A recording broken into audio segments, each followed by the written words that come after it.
केंद्रीय मंत्री अनुराग ठाकुर का एक बड़ा बयान सामने आया है, जहां अनुराग ठाकुर ने सीधे तौर पर कांग्रेस को आड़े हाथों लिया और कांग्रेस पर शब्द बाण चलाए। जी हां, अनुराग ठाकुर ने साफ तौर पर यह कहा कि जो लोगों से किए हुए वादे पूरे कर पाए और जब उनके चुने हुए प्रतिनिधि जनता के बीच गए तो जनता उन्हें याद करवा रही थी कि क्या हुआ तेरा वादा।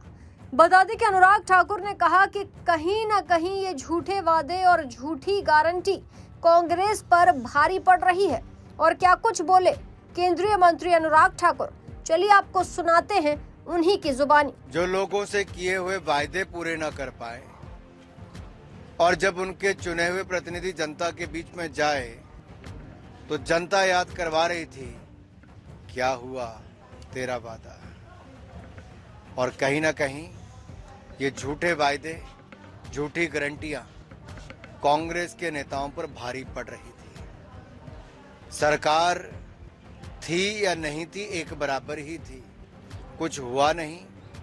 और कहीं ना कहीं ये अनदेखी जनता की जो है वो बहुत भारी पड़ी और ये तो होना ही था, दबाव था। और मैं एक बात आप सबसे कहना चाहता हूं, ये केवल हिमाचल नहीं, कर्नाटक में भी कांग्रेस का ऐसा ही हालत है। ये नाटक इनका यहां से लेके वहां तक है। झूठी गारंटी दो, सत्ता लो और फिर कुछ मत करो।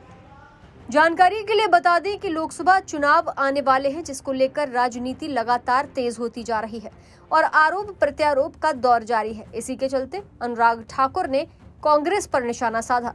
जहां कांग्रेस पर निशाना साधते हुए अनुराग ठाकुर ने यह भी कहा कि ये केवल हिमाचल में ही नहीं बल्कि कर्नाटक में भी यही कर रहे हैं, झूठी गारंटी दे रहे हैं और झूठे वादे कर रहे हैं। इसी के चलते जनता इनको पूछ रही है कि क्या हुआ तेरा वादा। यानी जनता का कहना है कि आखिर किए गए वादे पूरे कब होंगे। और क्या कुछ बोले अनुराग ठाकुर, सुनिए। और कहीं ना कहीं ये इनको उल्टा पड़ा है। बड़े बड़े खोखले वायदे करना, आज जवाब नहीं बचा है। लेकिन सवाल ये खड़ा होता है कि बहनों का क्या कसूर था जो 1500 रुपये महीना इंतजार कर रही हैं। अब तक 21,000 रुपये इनके खाते में आ जाना था, नहीं आया। क्या कसूर है गरीब किसान का जिसको 2 रुपये किलो गोबर, 100 रुपये लीटर दूध, उसकी साल का 40-50 हज़ार रुपये की आमदन खराब हो गई। कौन देगा जवाब? क्या कसूर युवाओं का जिनको 5 लाख नौकरियां मिलनी थी, नहीं दे पाए?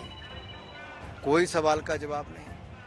इसमें भाजपा का दूर दूर तक कोई लेना देना नहीं। ये तो कांग्रेस के अपने ही कर्म हैं जो इनको भारी पड़ रहे हैं। बता दें कि कांग्रेस पर केंद्रीय मंत्री का ये वार देखने को मिला, जहां उन्होंने साफ तौर पर कहा कि जो लोगों से किए गए वादे हैं उन्हें पूरा नहीं किया जा रहा है, जो गारंटी है उसे पूरा नहीं किया जा रहा है, इसलिए जनता परेशान है। उन्होंने कहा कि इनका हिमाचल ही नहीं बल्कि कर्नाटक में भी यही हाल है। उन्होंने कहा कि कांग्रेस के अपने कर्म हैं जो उन्हें भारी पड़ रहे हैं। जहां अनुराग ठाकुर का ये कहना कि कांग्रेस के अपने कर्म उन पर भारी पड़ रहे हैं और ये झूठे वादे और झूठी गारंटी दे रहे हैं, चर्चा का विषय बना हुआ है। ऐसी ताज़ा तमाम बड़ी अपडेट्स के लिए आप देखते रहें पंजाब केसरी.com और चैनल को सब्सक्राइब करना मत भूलिएगा।